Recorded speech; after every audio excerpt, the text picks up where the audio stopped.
Díceles Jesús: ¿y vosotros quién decís que soy yo? Nuestro Señor Jesucristo se dirige a sus discípulos.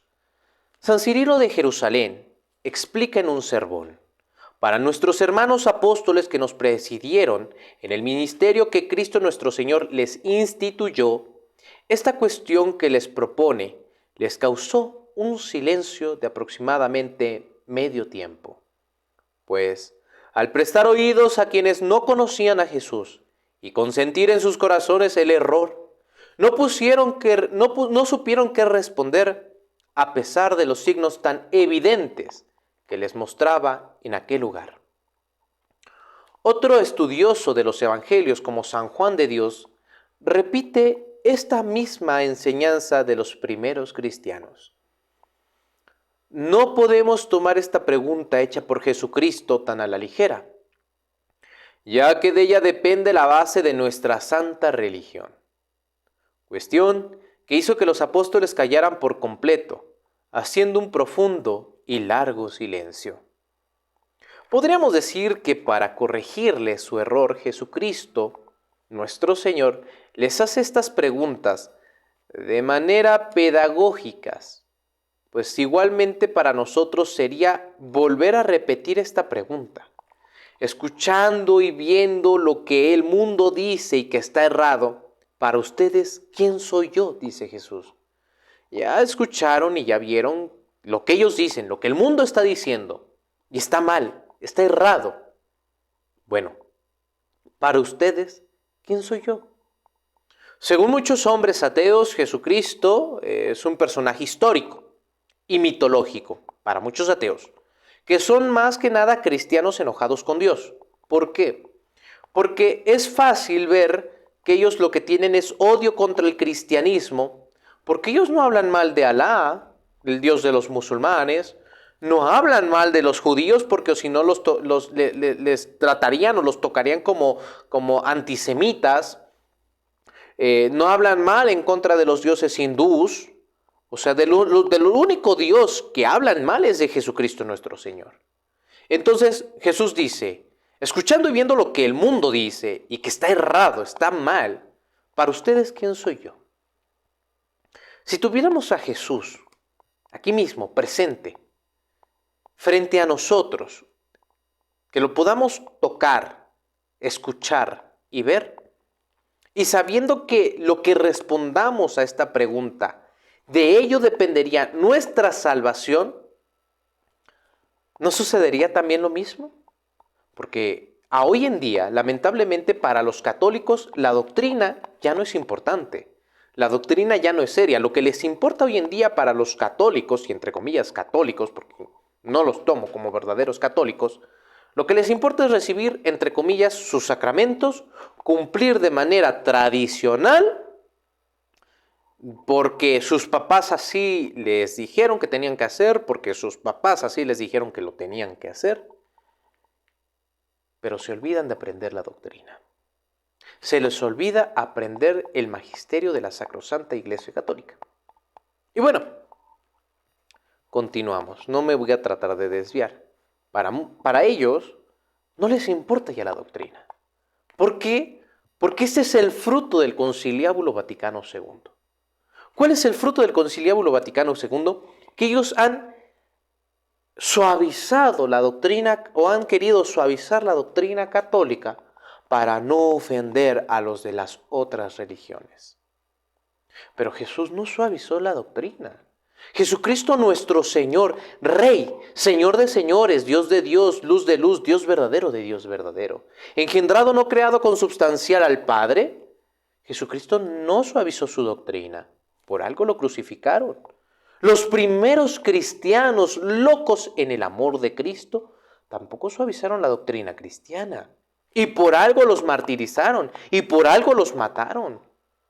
Aquí en México, los que no conocen la historia mexicana, en el año de 1926 a 1929, en lo que se denomina la Guerra de 3 años, que es la Guerra Cristera, los cristeros, los cristianos, no suavizamos el amor a Cristo ni la doctrina a Cristo. Por algo Calles, el presidente Calles, mandó asesinar a muchos sacerdotes católicos, a muchos monjes, a muchas religiosas, a muchos hombres y mujeres cristianos. Porque no estaba suavizada la doctrina como hoy en día. Si viniese una persecución en contra de los cristianos, ¿cuántos de verdad, como en la época de 1926 a 1929, cuántos de verdad estarían dispuestos a dar su vida por Cristo? Ni uno. Y eso se los apuesto. Ni uno, aunque se diga ser muy piadoso y muy caritativo a la iglesia, ni uno estaría dispuesto a dar su vida por Cristo. Ni uno solo. Por eso es que esta pregunta era tan importante para los apóstoles, porque de ella dependería la salvación no solamente de ellos, sino también de todos los que iban a creer en Cristo gracias a su predicación, como lo dice San Juan capítulo 17, versículo 20 al 21. O sea, que lo que dijeran en ese momento los apóstoles iba a salvar o a condenar otra vez a la humanidad. Y por eso causó, como dice Santo Tomás de Aquino, San Juan de Dios, San Cirilo de Jerusalén, causó un silencio aproximadamente de media hora. Y un silencio incómodo, un silencio del que uno no sabe qué responder ni qué decir.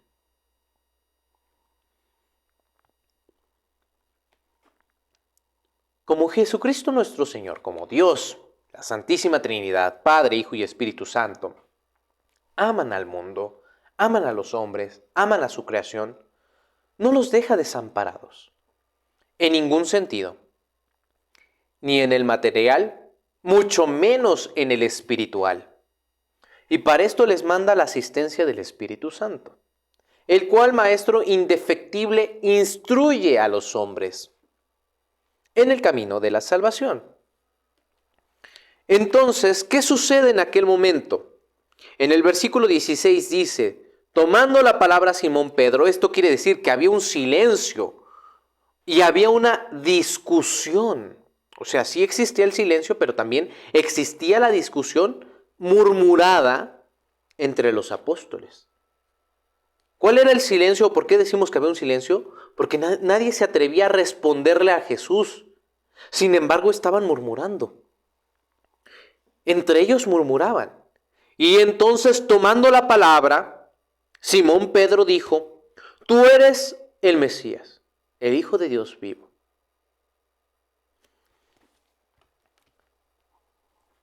Simón Pedro, a simple vista, podemos pensar que el apóstol llanamente quería, o una de dos, o romper con el silencio incómodo que se generó, o fue una afirmación que evidenciaba al obvio en ese momento.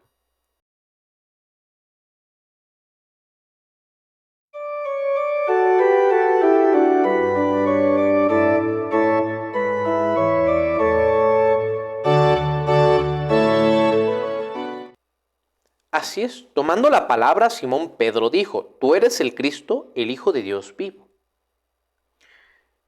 Y recapitulando lo que hemos dicho en el transcurso de este video, en las secciones pasadas, una de dos, o Pedro quiso romper con el silencio incómodo que se generó, o fue una afirmación que evidenciaba lo obvio en ese momento. Fuera lo que fuese, ambas serían incorrectas, puesto que como todo lo que se contiene en los diálogos y enseñanzas de nuestro Señor Jesucristo en los evangelios tienen ciertos sentidos arcaicos, esto es, secretos.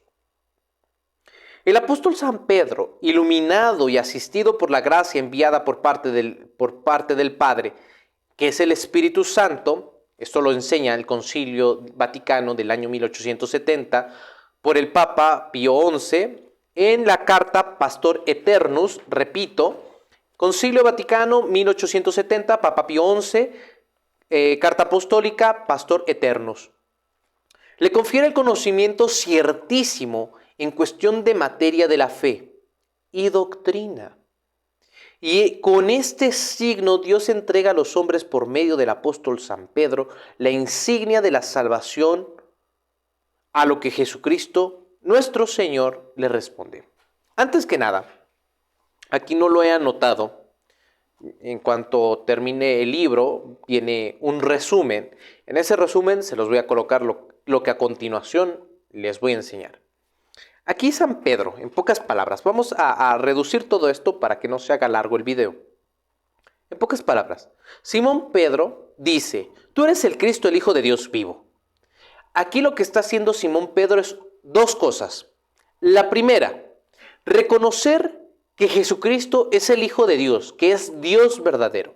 La segunda, identificar cuál es la misión de Jesús, o sea, ser el Mesías. O sea, en pocas palabras, entregarse al mundo en la cruz por la salvación de las almas. De ese tiempo, de este tiempo, del tiempo futuro, del tiempo pasado, del tiempo presente y del tiempo futuro. Para la salvación de todas las almas de todos los tiempos, que aceptasen a Cristo, que fueran fieles, que preservasen en la doctrina y que fueran católicos. Porque fuera de la iglesia no hay salvación. Que ahorita van a ver por qué no hay salvación, por qué está este dogma.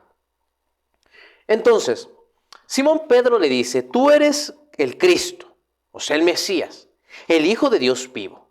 En pocas palabras está diciendo, tú nos estás enseñando aquí que eres Dios verdadero. Eres el supremo pastor, el cual debemos de seguir y creer fielmente. Pero también tú vas a darte en sacrificio por los hombres. Esta interpretación que les estoy dando está bajo el magisterio de la Iglesia Católica. ¿Y qué es lo que interpreta la Iglesia Católica? Es la infalibilidad papal, o sea, la asistencia del Espíritu Santo, que eso lo dejaremos para el siguiente video, respondiendo otras de las herejías de los protestantes. Ahora, muchos, con tal de contradecir lo que obviamente se está enseñando, van a citar el capítulo 16, el versículo 23, donde Pedro le dice, no, que no te suceda. Y Cristo le dice, apártate de mí, Satanás, porque tus deseos no son los míos. Esto es, en ese momento, San Pedro estaba siendo inspirado. Y podemos asegurar como grandes de los santos, como muchos de los santos, no se daba cuenta de lo que estaba diciendo en ese momento, sino que era en ese momento inspirado, era el Espíritu Santo quien estaba hablando por boca del apóstol San Pedro. No porque San Pedro tuviese alguna virtud propia que se le pueda atribuir como un Dios, sino que es gracias al Espíritu Santo que se les revela a los hombres. Y esto es cuando el Papa, siempre cuando el Papa habla en ex cátedra. O sea, lo que habla en ex cátedra, asistido por el Espíritu Santo, el Papa, se debe de creer con fe viva porque es magisterio de la Iglesia, lo que determina el Pastor Eternus del Concilio Vaticano en el año 1870 por el Papa Pío XI. Sin embargo, en cuanto a hombre, en cuanto a criterio, en cuanto a pensamiento, puede errar el Papa. Claro, porque es hombre y puede equivocarse, pero en cuanto a hombre, mas no como doctor, como maestro, como teólogo, como filósofo, como pastor de la iglesia, no puede errar. En cuanto a temas doctrinales, el Papa tiene que ser serio y tiene que estar seguro de la doctrina que va a predicar. Y no puede hacer cosas contrarias a la doctrina de Cristo porque entonces en ese momento, como enseña San Roberto Bellarmino, aquel Papa dejaría de ser Papa. Porque un hereje no es un cristiano y un no cristiano no puede ser cabeza de lo que no es miembro. Pero continuemos con el tema de la iglesia, el tema que estamos tocando, que es en este momento la afirmación de Simón Pedro. Entonces Simón Pedro hace dos cosas. Uno, decir que Jesús es el Cristo, el Mesías, el ungido de Dios, y que este es Dios verdadero. Ahora, Jesucristo, siendo caritativo, misericordioso, también es remunerador. Aquí viene la doctrina del misterio de la remuneración. Esto es, que Dios nos otorga gracias. Esto es, que Dios nos otorga el conocimiento a veces o nos reconoce. Entonces, aquí viene la parte importante en cuanto al tema del primado de Pedro, que eso lo vamos a ver más adelante. Esto lo vamos a leer de manera textual y lo vamos a ver de manera superflua. Ya para el próximo video vamos a ver este párrafo de la Sagrada Escritura de manera profunda, desenglosándolo como si fuera, desmenuzándolo como si fuera una pechuga que se desmenuza o el queso que se deshebra. Bueno, asimismo vamos a desmenuzar, vamos a ir desenglosando cada una de las partes, desglosando más bien dicho, desglosando cada una de las partes de este texto bíblico. Versículo 17. Y Jesús respondiendo dijo: Bienaventurado tú, Simón Barjona, porque no es la carne ni la sangre quien eso te lo ha revelado, sino mi Padre que está en los cielos. Versículo 18. Y yo te digo a ti que tú eres Pedro, y sobre esta piedra edificaré yo mi iglesia, y las puertas del infierno no prevalecerán contra ella. Hemos llegado al culmen de nuestro video, a lo que queremos llegar, a la importancia de esta introducción o de este primer video de tema bíblico, catequético y apologético.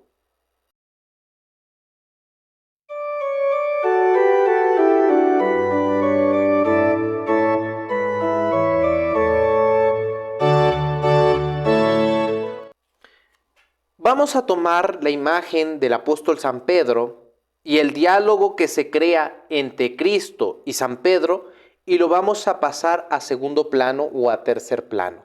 Lo vamos a dejar en este momento a un lado.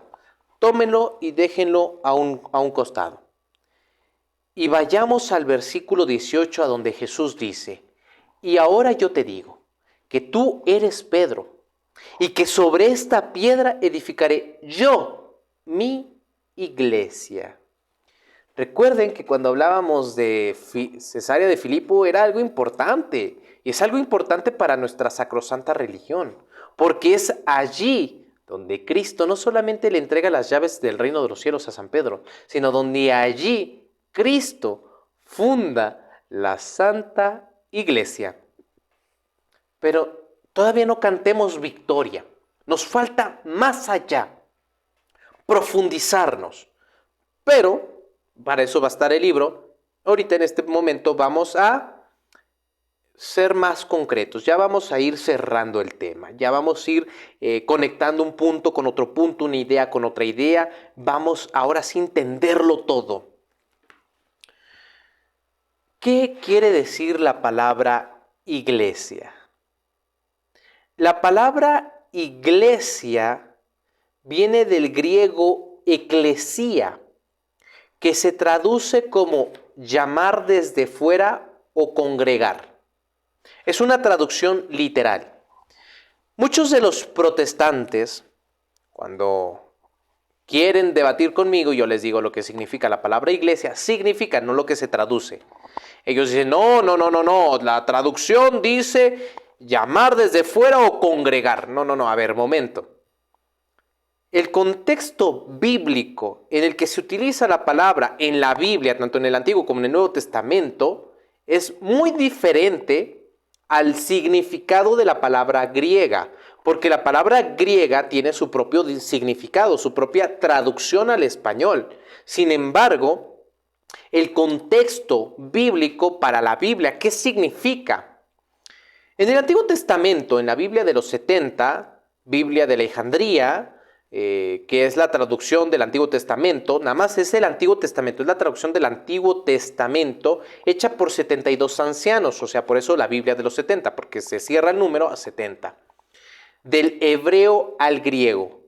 En la Biblia de los 70, en las referencias hechas, escúchenlo bien, en las referencias que se hacen al pueblo de Dios o al pueblo judío, se usa la palabra griega eclesia o ecclesiam.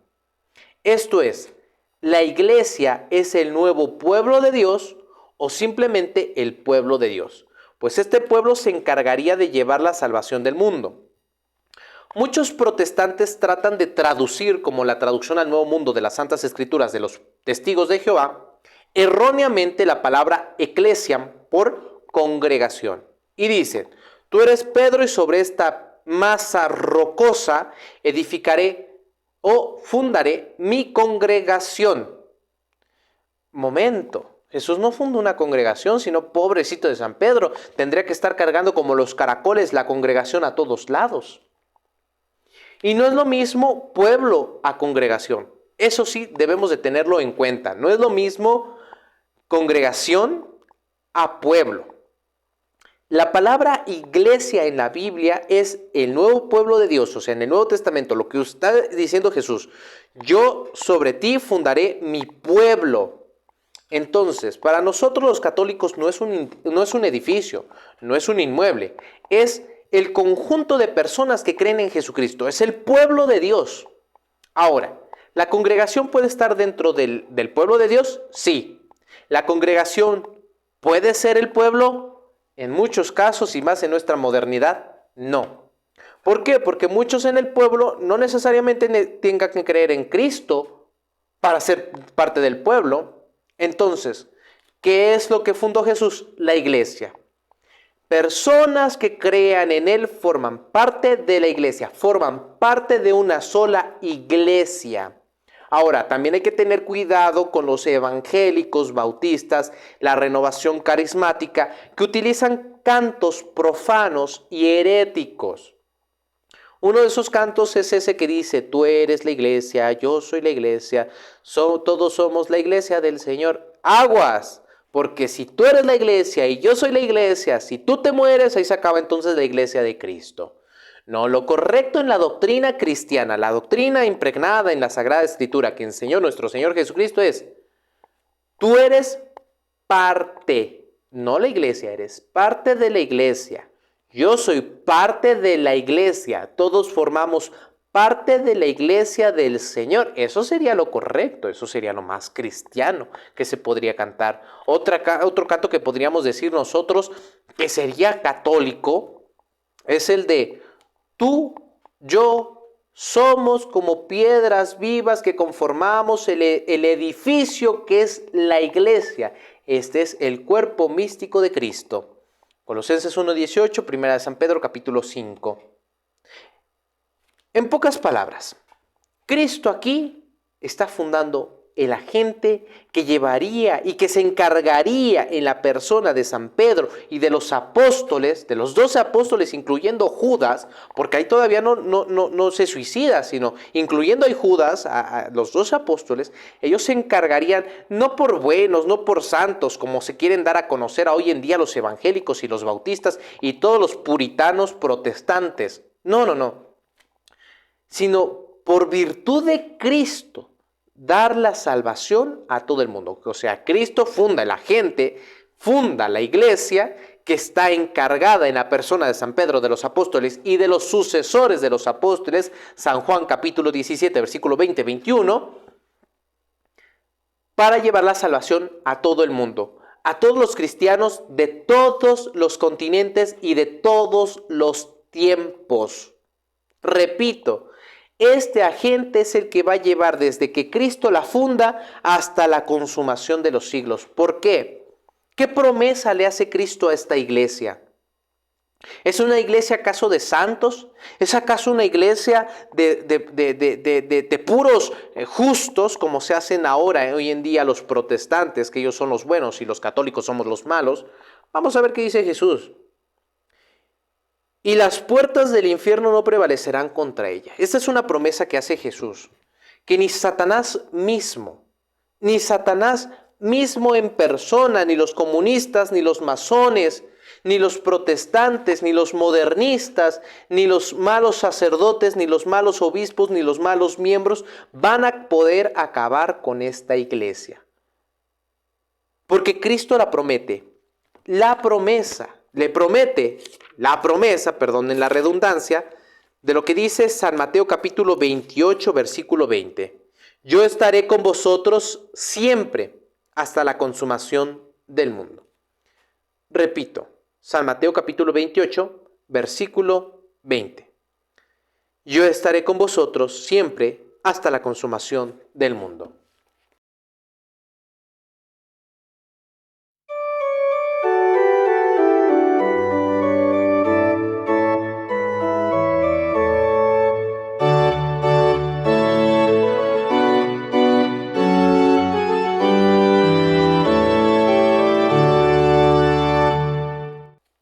entonces, Cristo, para corregir el error de los apóstoles, les dice, ¿quién dice el hombre que soy yo? ¿Quién dicen los hombres que es el Hijo del Hombre? Y dicen unos Juan el Bautista, otros Jeremías, otros Elías, otro alguno de los profetas, como pasa hoy en día. Unos dicen que eres San Miguel el Arcángel, que eres el que continúa con la doctrina de Juan el Bautista, etc. Y Jesús dice, no, yo no soy eso. Entonces, viendo lo errado de los hombres y que yo no acepto lo que está errado, porque no hay Dios en donde hay mentira, porque Dios mismo es la verdad misma. Él no predica la verdad. Él es la verdad misma. San Juan 14:6. Yo soy el camino, la verdad. Yo soy el camino, la verdad y la vida. O sea, Cristo, Dios Altísimo, es la verdad. Y quien predica la verdad, predica a Cristo. Por eso, en ellos no está Cristo. En donde hay mentira, no hay Dios. Repito, en donde hay mentira, no hay Dios.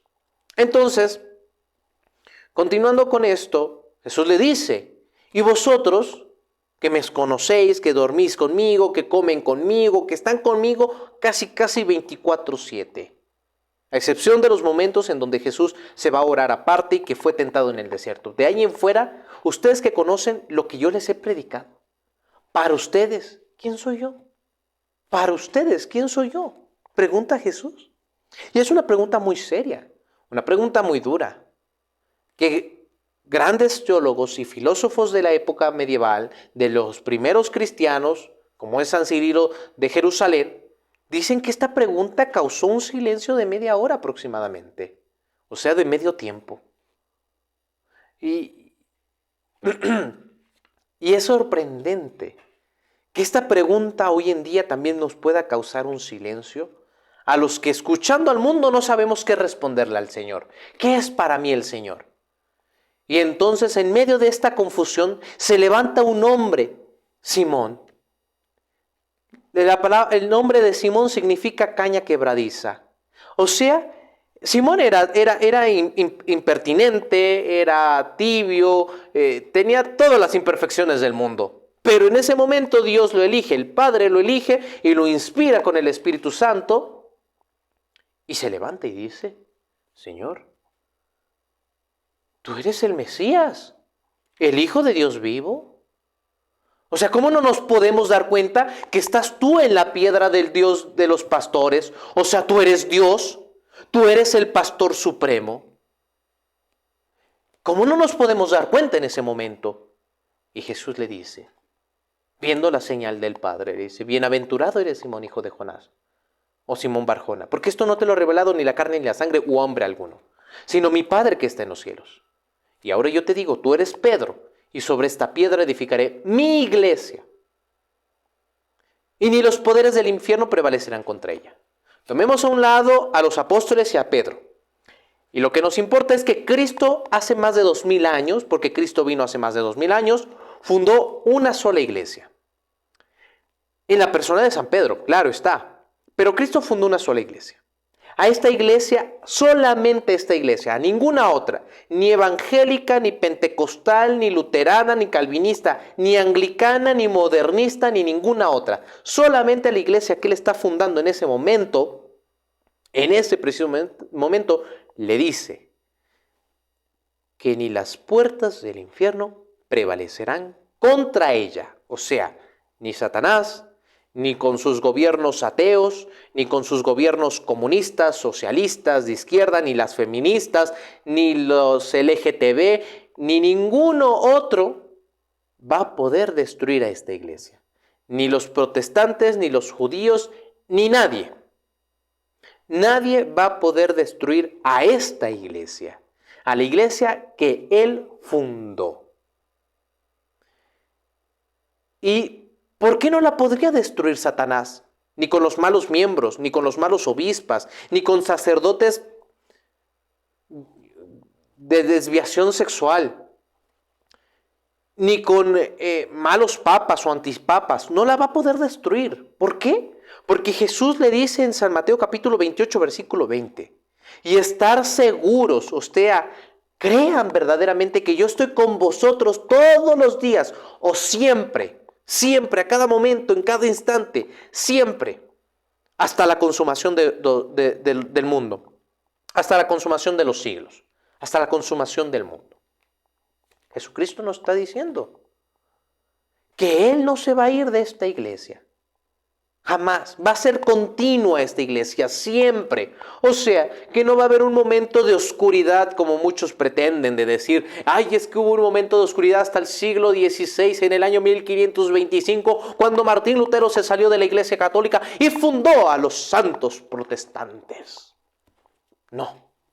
No hubo ese momento de oscuridad, ni tampoco en más de 1962 a 1965 años de oscuridad hasta que llegó el Conciliábulo Vaticano II y ahora sí entendemos con claridad las palabras de Cristo, porque entonces están diciendo que durante más de 2000 años la iglesia estuvo errada, equivocada y oscurecida. Porque esas son las palabras de Juan 23 y de Pablo VI.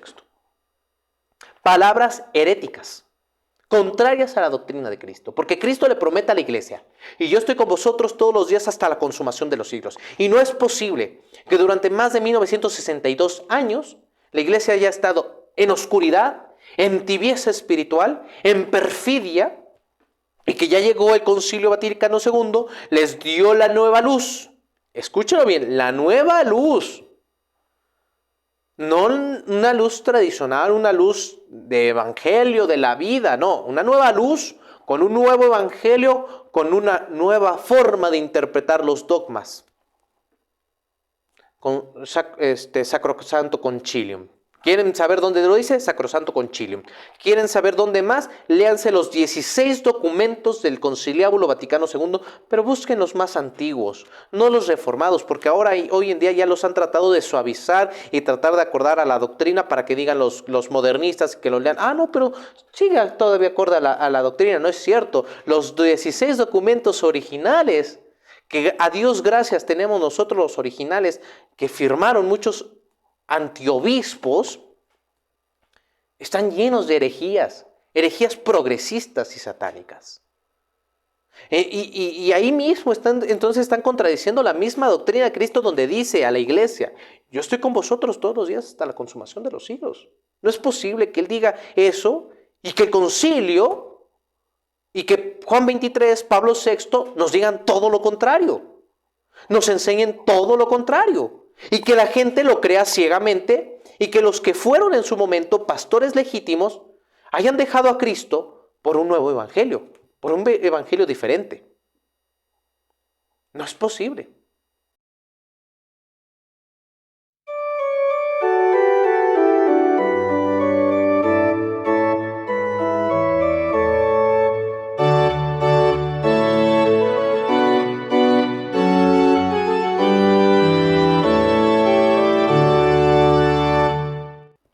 Entonces, continuando con esta explicación bíblica, catequética y apologética, la pregunta es, si Cristo vino hace más de 2000 años, fundó una sola iglesia, a esta iglesia, solamente a ella, a ninguna otra, porque así pueden venir los protestantes, revolcarse, pararse de cabeza, no es a su secta. A ninguna otra le promete que ni las puertas del infierno prevalecerán contra ella y que estaría con ella hasta la consumación de los siglos. Esto es, que desde que la funda hasta hoy nuestros días, si Cristo vino hace más de 2000 años, fundó una sola iglesia y esta iglesia jamás se acabaría, ¿cuántos años de antigüedad entonces deberá de tener la iglesia de Cristo? ¿Cuántos años deberá de tener la iglesia que Cristo fundó? En persona, no por sueños. No por inspiración, no porque un ángel le dijo, no, en persona. ¿Cuántos años ha de tener la iglesia que Cristo fundó en persona? Y la respuesta es tan sencilla que hasta un niño de primaria o de kinder, un parvulito, podría responder. Y la respuesta es más de 2000 años. La iglesia que Cristo fundó ha de tener más de 2000 años. Gústele a quien le guste, pésele a quien le pese, le duela a quien le duela, la iglesia que Cristo fundó tiene de antigüedad más de 2000 años. Ahora, Todas las sectas que se digan ser iglesia de Cristo deberán, con antropología, así como yo lo estoy demostrando con las ruinas que encontró Ben Joseph en el año de 1988, antropólogo del Parque Nacional de Israel, con antropología, historia y doctrina, porque no solamente se vale a la antigüedad, sino también la doctrina. Deben de demostrar con su doctrina y demostrar con antropología, con historia, que su secta es la verdadera. Y aquí es donde los protestantes, lo que yo les digo, aquí es donde los protestantes se topan con pared.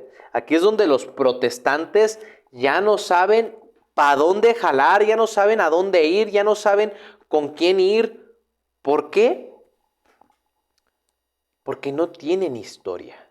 Ellos, su máximos de historia es el siglo XVI. Ellos nacen del siglo XVI hasta hoy nuestros días. No hay más. No hay protestantes, no hay evangélicos, no hay bautistas, no hay pentecostales, no hay testigos de Jehová, no hay mormones, no hay adventistas del séptimo día, del primer siglo, del segundo siglo, del tercer siglo, del cuarto siglo. No los hay. No existen. La única iglesia, por doctrina, por herencia, por tradición y por historia y por antropología, que puede demostrar su antigüedad desde Cristo hasta hoy nuestros días, es la Iglesia Católica. Y recuerden que para ser Iglesia de Cristo deben de preservarse la doctrina, no solamente los inmuebles, es más, ni teniendo los inmuebles, porque en la herejía de Arrio, que es el cuarto video que vamos a tocar, la herejía de Arrio, los herejes estaban dentro de los templos católicos. Ya después voy a explicar esta parte, pero es importante, es imprescindible que usted como cristiano, que usted como católico, a usted le estoy hablando ahora, sepa esto, para que al día de mañana no llegue una secta protestante con la Biblia bajo el brazo y le quiera engañar y le quiera confundir. Yo no soy ecumenista, modernista, yo no busco una unidad con los protestantes. Es más, yo no me quisiera llevar con amor, como dice Bergoglio, como dice Juan Pablo II, como dicen los de Conciliábulo Vaticano II. Yo no busco ese tipo de unidad. Sí, se les ama como al prójimo. Pero recuerden que caridad no es lo mismo a tolerar el error. Su santidad el Papa San Pío X. Caridad no es lo mismo a tolerar el error. Y las obras de misericordia dicen, enseñar al que no sabe, corregir al que yerra. Por amor hay que corregir a los que están errados. Por amor al Señor hay que enseñar al que no sabe. Predicar la palabra de Dios. Y bueno, concluyamos este tema. Ya estamos llegando al final de este tema. Concluyámoslo. Hagamos un resumen, una remembranza. Mateo 16, 18 dice Cristo: y ahora yo te digo, tú eres Pedro y sobre esta piedra edificaré mi iglesia. Cristo funda una sola iglesia. A esta iglesia nadie ni nada la puede destruir. San Mateo 16, 18. Y solo a esta iglesia le prometió estar con ella hasta la consumación del mundo o de los siglos. San Mateo 28, 20. Solo a esta iglesia le dio la potestad de predicar el santo evangelio. San Mateo 28, 19, San Mateo 16, 15, 16. Solo a esta iglesia se le dio la autoridad de predicar el evangelio, a ninguna otra. Solo a esta iglesia la puso como pilar y fundamento de la verdad. 1 Timoteo capítulo 3, versículo 15. Esta iglesia está conformada por justos y pecadores. Repito, esta iglesia está conformada por justos y por pecadores. No quieran parecerse los modernistas, y eso sí lo digo, porque los modernistas se quieren parecer a los protestantes, siendo puritanos, una iglesia de emociones, una iglesia del corazón. No, la iglesia es de justos y pecadores. Es un ente visible, Es un ente visible, no es solamente de emociones, de sentimientos, lo que yo siento, lo que yo... No, no, no. Es un ente visible que lleva una jerarquía y lleva una organización. San Mateo capítulo 9, versículo 12-13. San Mateo capítulo 13, versículo 24 al 30. Pero vendrán falsos profetas y falsos pastores a fundar sus sectas para arrastrar a las gentes al infierno. San Mateo capítulo 24, versículo 23 y 28 al 28. San Mateo capítulo 23 al 28. Hechos de los Apóstoles capítulo 20, versículo 28 al 30.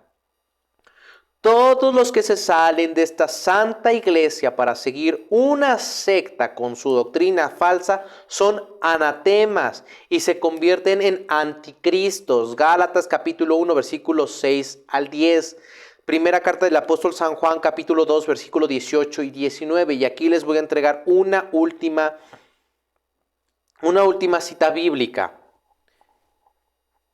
Todos los católicos debemos de mantener la unidad en la iglesia. San Juan capítulo 17, versículo 20 al 21. En la carta del apóstol San Pablo a los Efesios capítulo 4, versículo del 1 al 6. En pocas palabras, para concluir,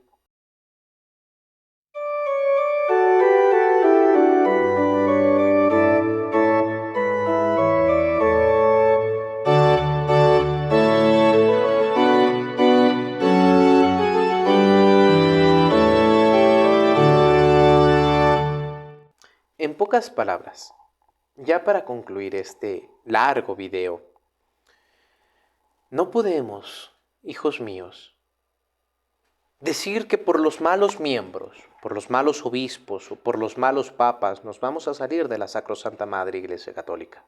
No. La Iglesia es una. Por eso tiene 4 notas. Una, santa, católica y apostólica.